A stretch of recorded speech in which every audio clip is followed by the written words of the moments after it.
All right. All right, great, everyone. Welcome to this is going to be the last webinar of the year for us at the BD School, and we're going to talk about the business development trends for 2026. We usually host this webinar in January, but this year we wanted to treat you and do it a little bit earlier, so in December, because we realize, of course, many of you are actually busy preparing your strategies for 2026. So probably some of these trends can be very helpful for you as well.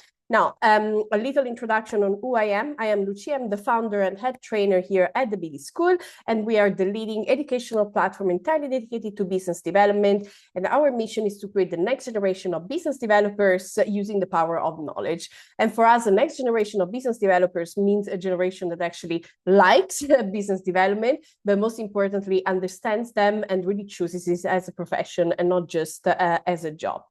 All right, today, and how do we help the business development community? We do it in different ways. We host content like this one, but I invite you to check also our YouTube channel, our blog, our LinkedIn channels, and so on. You're going to find a lot of free resources, free articles, free videos. So the goal is really to provide you with all the knowledge you need to get started and be able to fix your business development on your own.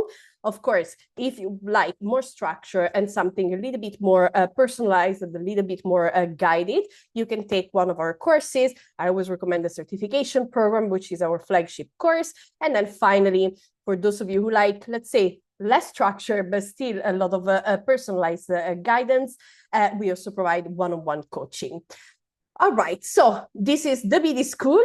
You can visit us at thebdschool.com. And without further ado, let's go to the topic of today. So if you're new to the business development webinars from the BD School, maybe you don't know, but we try to make it as practical as possible. So today we're going to talk about the business development trends for 2026. For each one of them, we're going to give you tips to implement these trends. So very practical things that you could start doing immediately. And then we're also going to talk about the top skills to improve in 2026. For each one of the trends, there is going to be a little exercise that you can do after this session. After this session. And then at the end, I will also give you an action plan that you can actually implement in the next 4 weeks. As mentioned, the last 10 minutes are going to be dedicated to a Q&A session. So you can just unmute yourself and then ask any question. If you want, you can also put them in the chat below. All right, let's get started. All right, so we selected the top 5 business development trends for 2026. Now, usually when we prepare these webinars, we use a variety of sources, so mostly second degree sources, let's say. So we read a lot of reports, but we also go to look at job descriptions. We go to look at what people are sharing online on social media.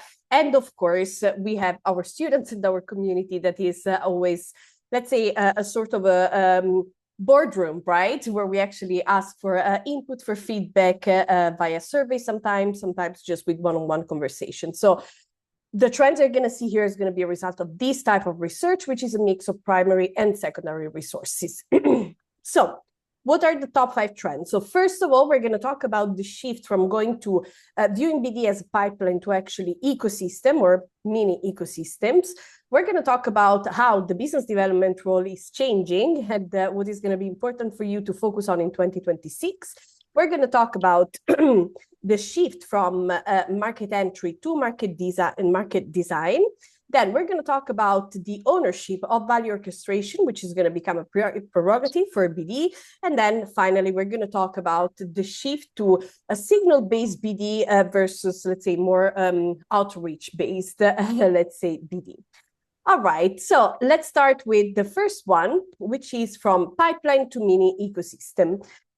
Now, especially for those of you who already took our certification program or one of our training, you know that generally when we talk about business development, we always like to look at it in terms of ecosystem.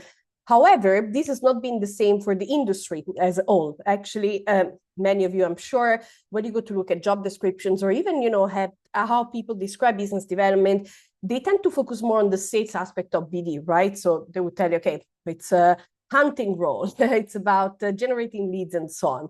Now, at the BD School, we always saw it more as an ecosystem, actually, based function. But now I'm very happy to see that this is shifting also on an industry level. And we see it happening pretty much across industry, especially in the tech industry. So for those of you who work in tech, probably this is going to resonate.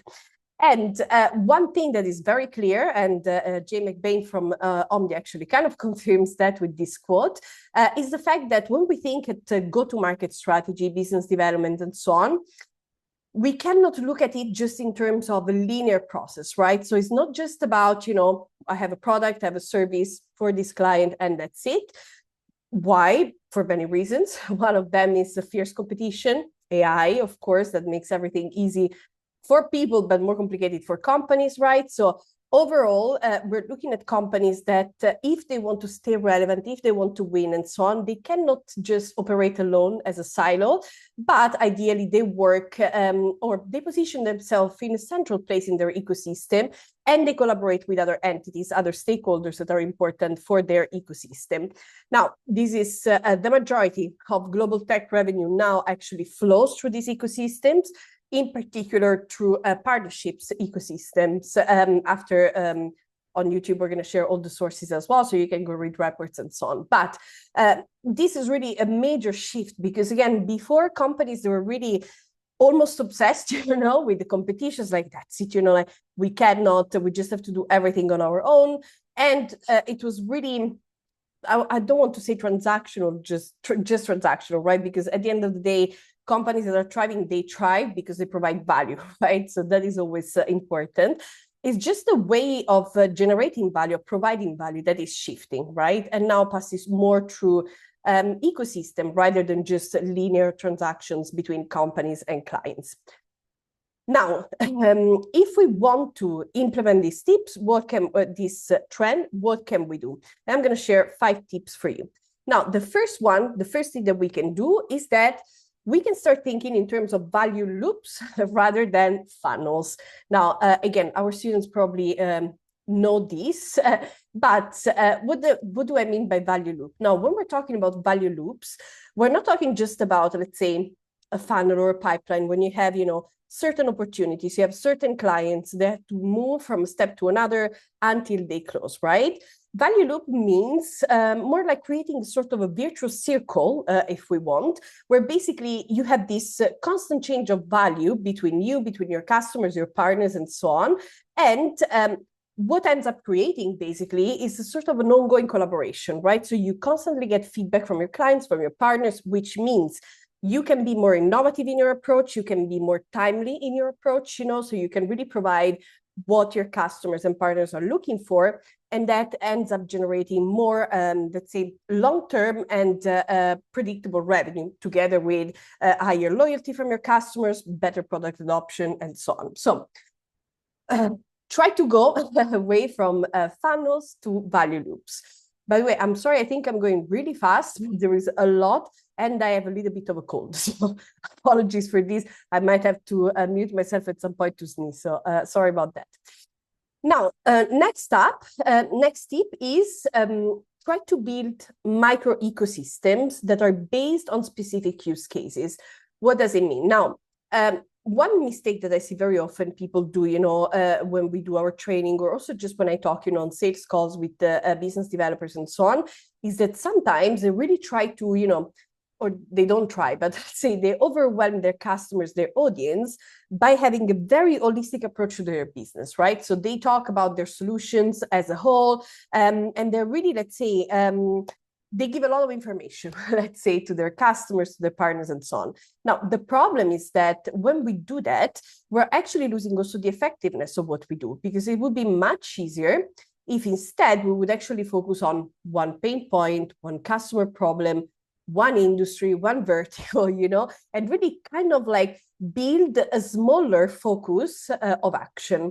Now, building a micro ecosystem is exactly this. So instead of, looking at our business just as a whole and then treating every customer, every audience as a whole, try to isolate, let's say, some specific use cases, right? So one thing you could do, for example, is to look at your most important clients, look at how you got these clients, what were the problems they were trying to solve, and then build an ecosystem around that problem, right? So for example, if the main problem is, let's say you're a marketing agency and your customers, the main problem they face is that they don't have much brand awareness, right? One of the major problems. Okay, perfect. Then you can build an ecosystem where you, let's say, collaborate with brand awareness companies, influencers, media partners, and so on. And then basically you leverage this ecosystem to help this specific type of customer. So basically, look at the best use cases of your company and then build an ecosystem around that you can leverage every time. Then the other thing we can do, obviously, is to co-create value with partners. Now, this is not really a news, let's say, in the world of business development. Actually, co-creation for me is an important step of BD in general, not only with your partners, but also with your clients, because if you involve your customers, your partners into building product solutions, services, you, let's say, you build this sort of, how do you say, an environment where everybody feels committed, they feel, part of something bigger, and therefore they help you actually grow and generate more value. So have really these open conversations with them and try to, get their input, make them part of your product or your solution, and then, of course, leverage it with your audience. Then, other important thing is if everything shifts towards an ecosystem-based business development, right? So if we go away from looking at BD just as lead generation, cold outreach, sending cold emails, and so on, that also means that we need to change the way in which we measure business development, which means instead of looking just at, okay, how many leads we have, we generated this month, we want to focus more on, let's say, more metrics that include, for example, revenue share with the partner, influence on the ecosystem, engagement, and so on, right? So we can switch, we should switch at least the way we measure our own efforts. And then finally, we should host ecosystem conversations. So what does it mean? And as opposed to, I would say, sales calls, right? Or partner calls. Now, what does it mean? So ideally, we create a space, let's say a monthly space, where we host this conversation with our partners, with our clients. We bring everybody in a room, digital or physical, and then we discuss about our ecosystem and how we see the vision for this ecosystem to grow. I remember one of the first companies that I worked for was a startup here in the Netherlands. We used to have these conversations very regularly with another company based in Rotterdam, which is where I'm based. What we had in common was the same audience. So we were basically targeting the same audience, but with two very different products and services. But we would always have this, once a month on Thursday, I remember we would have pizza together, and then we would just discuss, brainstorm and talk about how we could collaborate and so on. We ended up doing really cool campaigns. They were really good in offline marketing. So basically we leveraged their let's say their expertise in that, we learned from that, and we did a lot of events together because eventually we were all part of the same industry, of the same ecosystem. Now, your turn. So what I would like you to do in this next week, next weeks as you work on your next strategies, try to really think of what are your top use cases, right? So what it is that you what are the best case scenarios, the best clients that you have, what are the best applications of your product, service, solution, and then basically just make a list, and try to see if there is some commonalities in it, which again can be a pain point, it can be, I don't know, just a wish from your customer and so on, and then try to see for each one of these main elements, how would an ecosystem look like? And don't worry, because ecosystem is a bit the keyword of today. So we're going to talk more about that.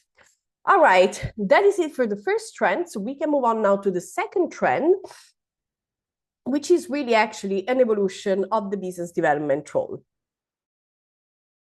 All right, now, one thing that is happening, and I want to know from you actually in the chat below, in the comments, if you see it later on YouTube, if you notice the same. Now, I was actually in a conversation a few days ago, and what I noticed, well, there was a student that basically was telling me, I'm looking for a new job, and I noticed that a lot of, let's say, new jobs about business development, they all mention partnerships in it. I was like, oh, interesting. So let's have a look at it, because actually until now, what you would see when it comes to business development roles is mostly like like sales-oriented roles, right? So BDRs and so on is more about hunting and finding opportunities, finding leads and so on.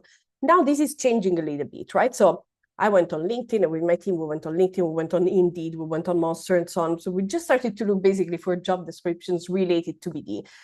And I was very happy to see that there isn't just, this like hunting role, but BD is actually becoming a lot more specialized.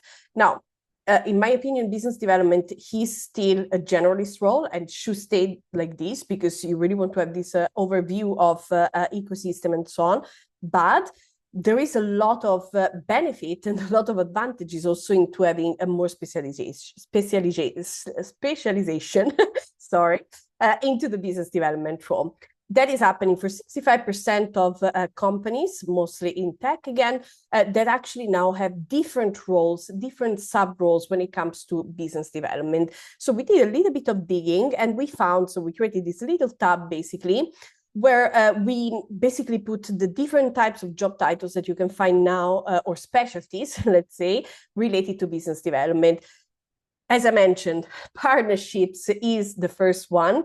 Again, it actually is really related to the trend that we just talked about, right? Which is shifting more towards an ecosystem-based business development, because here the goal is really to, designing partner strategies, making the go-to-market strategy more efficient and so on, and therefore generating more long-term value, again, in a more efficient way. But then we have product-related business development roles, more international or market entry type of business development roles, strategic alliances, and then you have more hybrid roles where it's a bit of a mix of everything, right? And it tends to be a lot more data oriented. Now, as mentioned, so in my opinion, business development should still be a kind of a generalist role, because you want to have this, let's say, overview on the business.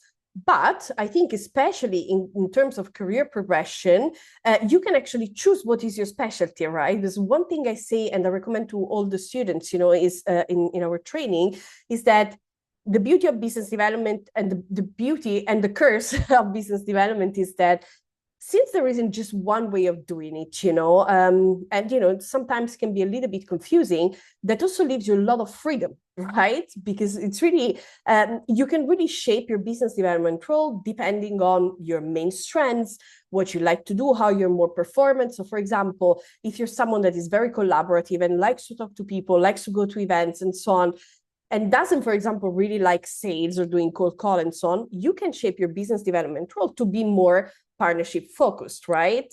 So this is something that I think in terms of career progression can really be helpful, because then instead of staying a generalist forever, and maybe you're a generalist in a company that sees BD only in a certain way, you can actually choose a specific specialization after, let's say, the first years in which you're in BD, right? So these, I think, can be, again, it can become an asset for many of us in terms of career progression and really becoming the specialist of one of these areas. If you want, you can take a screenshot, but as mentioned, everything is going to be available after, so you will be able to see this again. Now, what are some tips in relation to this trend? Now, first of all, one thing you can do is actually to identify what is your business development specialty, right? So really take note of what you like to do in terms of business development. What are your, let's say, strengths, also your weaknesses, stuff that you actually don't really like to do when it comes to business development, and try to put on paper or on a spreadsheet or on a Google Doc what it is that you actually feel stronger about when it comes to BD. Then map your skills and also map the KPIs that your role would need, right? So it's important also to be, I really like, let's say, data, and I like to, have something very concrete when it comes to my career, right, and my skills and so on. So make basically a map of the skills that you need to develop in order to fit this specific role, right? Especially if you decide to go more into a specialization when it comes to BD. Then, once you have figured that out, my advice would be try to build routine, but also tools, templates, taking courses, learning, connecting with people that are already specialists in that area, right? So try to basically build your profile around this new specialty that you decide you want to make your main focus in your career. Of course, do not forget to collaborate with the other BD specialties, right? Especially if you're not a specialist yet and you want to become one, then it's very important that you still keep this collaboration with other teams, because maybe, of course, you can always learn from other teams, from other specialties, but they can also help you actually grow into that position. And then finally, make sure that you review quarterly or monthly, weekly, if you're more obsessed, right? But try to review quarterly the scope of your job, the role, and your alignment with the company's strategic goals, right? That is also very important. And actually, maybe making one step, going one step back, right?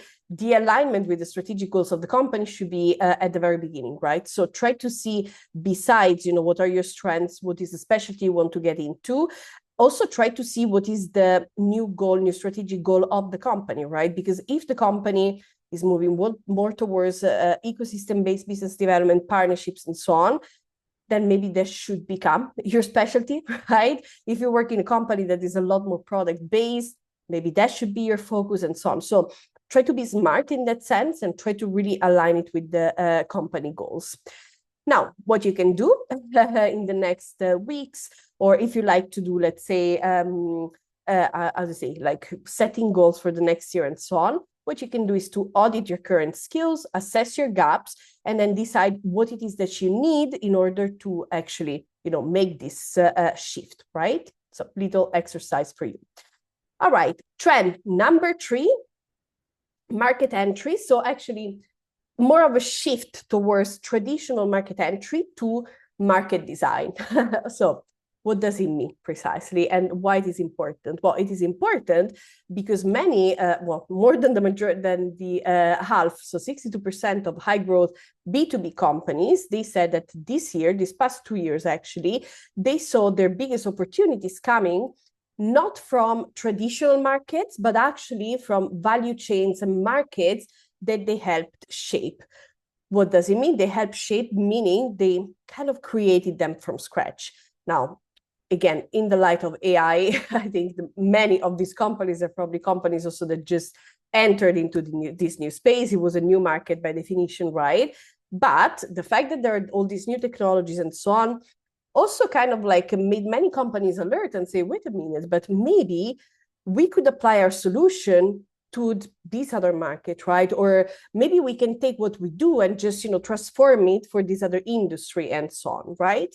Now, what are the main differences between traditional market entry and market design? Now, when we're talking about market entry, we're talking about a specific market that already exists, right? So there is already competition, there is already an existing demand for the product or service, so it's more traditional. So we go from market A, I'm in the Netherlands, I decide to start exporting to Italy, I'm Italian, great, I'm just gonna make sure that there is a demand for that, that there is already some competition, that means that there is an appetite for what I'm doing, great, I start operating in the market. Then, in this case, we compete a lot on features, on price, and so on, because pretty much we do all the same, right? So we're just doing the same, we're exporting to another place. It tends to be more short-term, and the focus is more on deals, growth, right? And really customer acquisition. It's measured more in terms of traditional pipeline. Very often is that we do outreach, right? So many of our students, for example, that work on market entry, when they come, they're like, oh yeah, I'm going to Germany with my product. So I'm going to send emails, I'm going to do cold call and so on. And basically the goal is to go directly after your target customers and see if you can do something. And then finally, not for everything, obviously, but if you work in a market that is already existing and so on, you might incur into a saturated market with very low margins as well. So that's something that you need to take into account. Now, when we do market design, what we're doing is actually creating a new market from scratch, right? So we're basically reshaping the way in which value flows, right? So we basically create new value chains by means of, for example, applying our solutions to a different segment and so on. So in this case, basically, we are creating something from scratch. we become like, let's say, the company that actually create a new category, that create a new standard, a new ecosystem, right? So whereas before maybe this didn't exist, or like our solution didn't exist, our company didn't exist, then we want to become basically that company that creates this category. Tends to be more long-term and really focus on network effects when it comes to product or solution adoption. The demand tends to be done more through partnerships and ecosystems rather than, again, traditionally going after specific clients. Why? Because it's more efficient, right? Especially if we're creating a new market, right? And there isn't yet, like, let's say our customers are not used to that idea. There isn't an education on the side of our customers about what we provide as a solution. Then we can leverage the trustworthiness, the presence of our partners and of our ecosystem to establish ourselves in this market. And then finally, because it's new, that also comes with some uncertainty. Therefore, the focus is a lot more on return on investment, which tends to be, as mentioned before, a little bit more long-term. Now, what can we do in this case? How could we apply this trend? So first of all, first thing we need to do is actually to map our whole ecosystem, right? Because when we're creating a map of our ecosystem, we can actually make sure that we know who are all the stakeholders, potential partners that we could leverage and we could use or collaborate with rather than use when we want to shape a new market, a new category, and so on. So that's really the first step, is about being aware. Then, as mentioned before, so it's not about entering a new market, but rather creating a new market. The best way to do it is using an experimental approach, meaning rather than just going full on as like, okay, let's do this, considering also that it's very uncertain and very risky, the best way to do it is actually to just create experiments in these new markets, to go to market, to try to enter these markets, and then see what it is the most efficient and effective way for us to do that. And then, as mentioned before, so we're not just the new player in the market, but we want to position our company as a category designer, right? So we're the new kids on the block. We can think of Airbnb, for example. So when Airbnb started, they basically created a new market from scratch, right? So the sharing economy didn't exist. There wasn't a place where you could go sleep at someone else's place, right? So you could go to a hotel. That was it. They created a new market that before didn't exist, right? So this is what you can think about and what you should do. And then finally, really establish yourself as an influencer in your ecosystem. And you can do that by taking initiative, like you can host events, you can host, innovation events, you can do hackathons or something like that, but you can really be the ones that are more visible in the ecosystem and that are really creating this new era, let's say, in your industry. So what you can do this week is to start thinking about some relevant stakeholders in your ecosystem and start making a visual map of your ecosystem. And for this, we have a little template for you. So if you go on this link, again, it's going to be linked in the description below. And of course, for you attending live, I will send you an email after that as well. But if you go to this link here, link.thebdschool.com/ecosystem map, you're going to find this template that you can fill out. Now, as mentioned before, what we do here basically is trying to make a map of all the stakeholders that are relevant in our ecosystem, and then analyze the value chains basically from and to us, right? Because basically the main goal is try to understand, okay, how can we add value to our ecosystem so that we can become the central piece of this ecosystem, and therefore we can become these influencers, these market shapers, right? Now, let's move on to number 4. Now, again, for those of you who follow the BD School for a long time or took our courses and so on, you know that our vision on BD is not just generating leads, closing deals, right, and generating revenue. That is more the job of sales for us. It's all about owning the creation of value for the company and the creation of value on the long term. So I'm happy that finally this trend reached the wider audience. It's not just about, repeating creating once again this cold outreach campaigns, but it's really about owning the value chain, right, and creating this value sometimes from scratch. Now, in this case, 71% of the buyers, actually B2B buyers, say they actually prefer companies that involve them in co-creation and product decision. Why this is important? Because when we're thinking about value creation, it's not just an internal process, I mean, yeah, sometimes it is, right? Or it can start from, a brilliant idea that we had in the team. But who do we serve? Like, why do we do what we do? We do it because we have certain customers, certain buyers that expect us to solve their problems, right? Now, often, and that is a constant in business forever and ever since the start of business, pretty much, customers they're not stuck, right? They're not stones, I like to say, right? So they're not just unchangeable.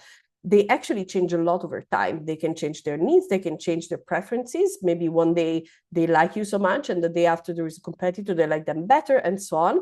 But most important, if you're attuned to them and we listen to what they're saying, they actually are telling all the time what it is that they need, right? So we should have this level of conversation with our customers, because basically they're telling us what we should be working on. If we listen to them, we're better able to serve them, which means we're better able to create products and services that are helpful. And therefore, the reward is that we get customers that actually spend money on what we do, right? So let's say getting paid at the end of the day is a reward, right, for this job that we do upfront. Now, to give you an example, I was talking to a friend of mine a few weeks ago, and he has a consultancy training company, and then he decided to build the product. So we had this meeting. I was like, oh, nice, tell me more about your product. What is this software about? And basically showed me the finished product, I was like, okay, that's nice. And I was like, oh, cool, like, did you talk to some customers, like, did you talk to some business developers about this too? And it's like, no, actually, no, because first I wanted to build it. And then once I had something that I was happy with, I would go with to our customers. And my first comment was like, why would you do that? It's like, why you didn't ask them first, because maybe they would tell you what features they wanted in this service and whether this service was actually helpful or not, because maybe it's not, I thought the software was nice, but it felt a little bit, it could be more helpful, let's say, while our approach, for example, at the B School from the very beginning has always been to put the community first. So everything we did, including the certification program, which now we run for almost 7 years, was actually the result of constant communication with our customers. I remember the first training we did with our first student, Quirin, she's called. We were actually building the content of the training week by week. So we had the structure, of course, but then every session, we would ask for feedback, we would ask for advice, and then we would build the content for the next session. And this went on for 5 weeks until we actually had the first version of the training that we were happy with. Then the training that we hosted in 2019 is completely different from what we do now. Why? Because then over the years, there have been more than 600 people that went to the training, and each one of them brought something new to the training. So that is what you have to keep in mind. So make like value creation is not something that happens internally only, at least. It's something that needs to be constantly attuned to the outside world. So what can we do to integrate these trends? So first of all, you can co-create with key customers, as I mentioned before. A good example of this is a company called Gong. They have a software for outreach, and they have this community called Gong Visioneers. And basically, what you can do there is a community. So you can basically bring your ideas, discuss their features, ask for new features, and so on. So it's really a place where basically their customers, they're really part of the company, right? So they can learn from the company with their academy and so on, but they can also contribute to actually building features and so on. This is not something entirely new, to be honest, because there are many companies that do that for a long time. Trello is another one. I don't know if some of you still use it. Personally, I don't anymore, but I remember back then, so it's been about 8, 9 years ago, they already had, like sort of a community where you could bring your ideas and so on. So very important that you co-create with your customers. Then what you can do is also to do this exercise regularly, right? So it's not always possible to do, because then, of course, we know that as companies, we kind of have, like our, let's say, go-to customers, customer type, and so on, go-to product and services. But the job of a business development pro is also to experiment, with our markets, with our revenue streams, with our channel, and so on. So what you can do is to have a regular assessment, let's say, of opportunities and say, hey, are we really leveraging everything there is in this market, right? So do we have all the revenue streams possible, and imaginable? Are we using all of them, For example, very basic example, but let's say your company produces a lot of content and a lot of YouTube content.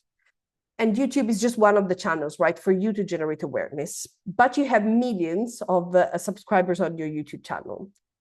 Are you monetizing your channel? Because you could be monetizing it really easily. It's just like literally 3 clicks on YouTube. And you would have an extra stream of revenue, right, which is completely passive, right? So again, this is a very basic example, right? And maybe not applicable to all of you here, but it's just an example of how, you can think out of the box and see in what other ways you can generate money and revenue for your company, right? So try to keep an open mind in that sense. Then, of course, the whole point of talking to your customers, co-create with partners and so on, is to actually turn these insights into product and services. Here we go back to what I said before, which is regardless of our specialty, we should always communicate with other teams, right? Because obviously, if I have a customer that comes to me and says, oh, I really love this training, but it doesn't really fit with my need. I'm actually looking for training in negotiation. Is there something you can do? I can go back to my trainers and say, hey, can we actually build the training on negotiation? Because we do talk about this in the general training, in the certification program, but it's just a little teeny tiny part of it, right? And then my colleague would say, yeah, actually, we can do it. Let's do it, right? And then we create a course around that. So whenever you get insights, feedback, and so on, make sure that you actually transform it into something valuable for your customers, which, small note, doesn't need to be a full-blown new product or service, right? It can also be a simple resource for your customer, I don't know, maybe your customers are looking for a way to get in touch with, I don't know, a list of vendors, right? And you work with many vendors, make a list of vendors. It takes you 2 minutes to do it, and then you can just give it to your customers. This is going to help your customers feel more loyal to you and really see more value in your company. Then what you can do is to create digital or, again, analogic dear rooms, meaning, places where you actually can talk to your ecosystem, to your customers, to your partners to co-create. And then, of course, whenever you do this, make sure that you have some sort of shared dashboards or co-execution rooms, a little bit similar to what we saw before with Gong. So if you submit an idea and so on that platform, you can actually see what happened with that idea after, right? So if it was picked up or not, and so on. There are many communities also where they reward customers for that, right? Sometimes with discounts, sometimes with badges on their name, and people really love these things. So make sure that you are constantly co-creating this value and that you take ownership of that. So a little exercise for you in the next weeks. Try to think of what are some value chains within your business, within your industry, that you could start orchestrating tomorrow. Is there something, maybe a revenue stream or, like some value chains that are not explored yet that you could actually explore? Think about that. Now, finally, this is more, let's say, tactical, operational, I would say, because this is all about actually how we go to market. Now, until now, and I have a few people actually that took the cold outreach course a few months ago. So we talked a lot about cold outreach, and so we wrote a lot of cold emails and so on. Now, what is happening is that so we're assisting to a shift in the way we do actually this outreach, right? So it's not just about, okay, my target is head of sales in tech companies, great, I'm going to send them emails. And we know we have to personalize them and so on, blah, blah, blah. Yes, but this doesn't cut it anymore. It just doesn't cut it anymore. So basically, this idea of doing outbound as, like hunting and this kind of thing is a little bit outdated. Why? Because our customers, our prospects are used to that now. And not only they're used to that, but they get really annoyed when they get our emails. Personally, I'm at the point, like, I don't even open emails anymore. I just darkly delete them, which means they go darkly in spam, therefore also their domains get blocked and so on. I don't care. I don't even open them because it's just so lame most of the times, you know? Instead, what we should be doing is like John Valley describes is that be more like a fisherman. What does it mean? You go there, you put, let's say, you place your, let's say, you know, or your little hints, you know, for people to find, and you wait for customers to come to you. Or even better, you actually learn about what are the signals that are getting you customers, you know, what are those little things that happen in the customer's mind, in the industry, in the ecosystem, that eventually get customers to notice you, right? So it's not just about going there and like shooting at whatever happens. It's being there, being patient, and understanding where is the, let's say, the most fruitful lake to go, right? To fish and so on. Now, why it is important, and I hope this is going to open the eyes of many of you, the conversion rate on cold outreach is just insanely low. It's just very, very low. Like and here you can see it by industry, right? So in the SaaS case, for example, you need to send more than 3,000 emails to convert 0.03%.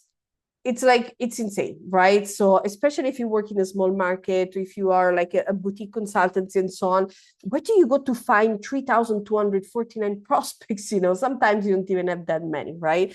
So, and I mean, maybe if you work in automotive, you're a little bit lucky, but also there, like it's an insanely huge amount of emails that you need to send to close deals. Now, does that mean emails are dead or outreach is dead? No.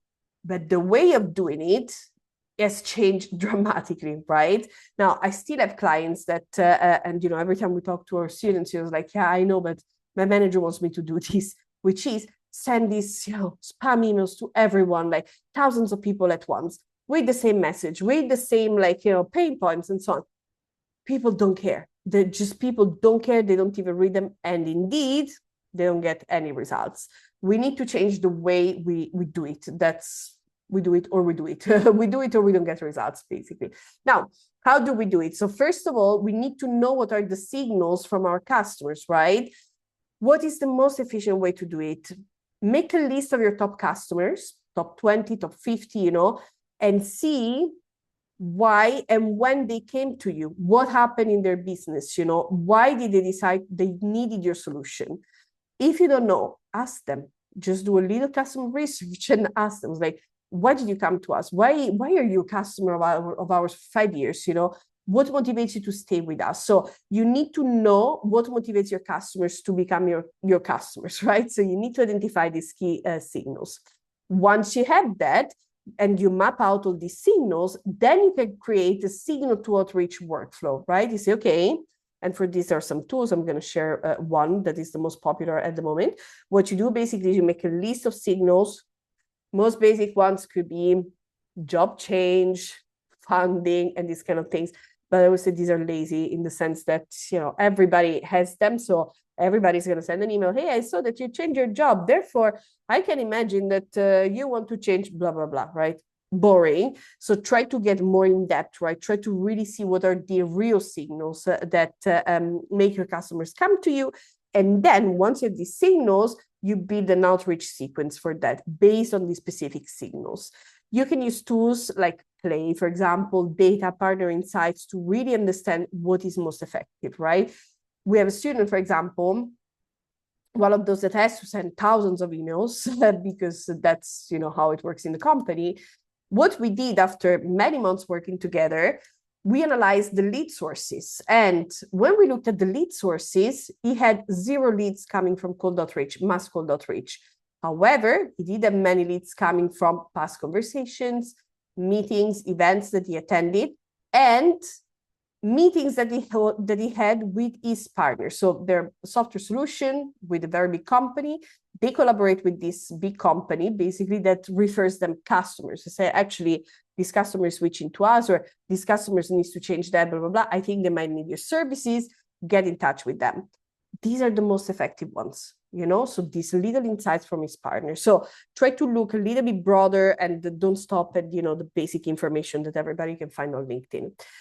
Then try to engage when the perceived value is at its highest, right? So if you know, for example, basic example again, so there is a company that just got funding. What does it mean? Well, if there is funding, it means they need to hire people. They're probably going to change their tech stack. They're going to buy new products, new services, new this, new that, because they want to improve the way they operate and their efficiency, right? Okay, contact them as soon as possible, right? Don't wait like 6 months, 12 months after the funding, because maybe by the time they don't have the money anymore, right? So try to be super timely when you notice these signals, because there's so many companies doing exactly what you do. Regardless of what you do, I'm not sure what you all do here, but I know that just like you, for in our case is the same, we all have competition, which means there's going to be someone that is going to be faster than you. So you always need to engage when the value is highest. And then, of course, try to combine internal and external signals, right? So internal signals is like what you get by talking to your customers and asking, why did you come to us? What were you experiencing? And so on. And then external signals could be something like company getting funding and so on. Now, this is Clay. This is one of, as mentioned, one of the most popular tools to do this, but it's far by being the only one. So there is a lot of them that do now. So basically what you could do is a workflow like this one. So you say, okay, these are the signals from my customers, you know, job change, funding, they mentioned this company and so on. Perfect. So what this tool does is picks up all these signals, it flags the account, then it enriches with the context, meaning information about email address and so on, name of the person and so on. It updates your CRM. It can also send a message on Slack and so on. But what it can do is you send a new email, right? Perfect. This CRM here is called Outreach. In case you're interested, is a tool to send out emails, basically. So this is a tool that you could use, that you can play with, you know, in the next weeks to see if it's something that fits you, you know. But the most important is this step, right? That's where things go wrong. You need to understand what are the signals that bring you customers. So, exercise for you.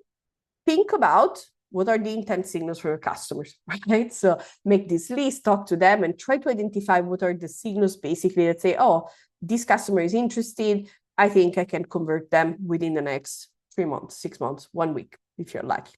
All right, now, finally, what are the top skills to focus on in 2026 then for business development? So picking up from the trends that we just talked about, we have these 5 main core competencies, which are ecosystem and market design, specialization and role agility, that's very important, value creation, strategic intelligence, and then signal-based and data-driven BD. Now, each one of them is going to have different skills within it. So for ecosystem and market design, you need to learn how to map ecosystems. You need to learn about market design thinking. You need to develop cross-industry intelligence. And then you need to learn how to build influence. There is a very big, famous book, which is How to Win Friends and Influence People. Maybe some of you heard of it.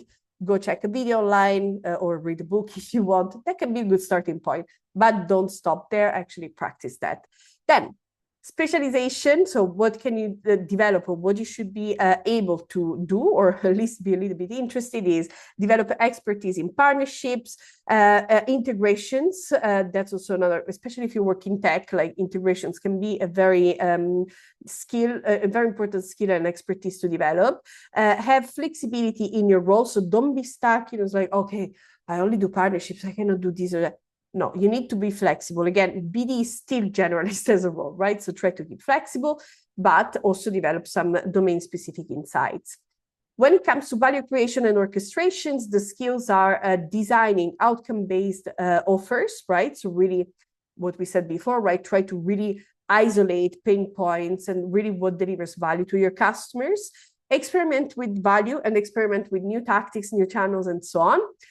Revenue captures and monetization. So as mentioned before, it's not just about, you know, linear, okay, I have customer X, I sell them this product. No, try to think, okay, what else can I monetize? How else can I capture revenue?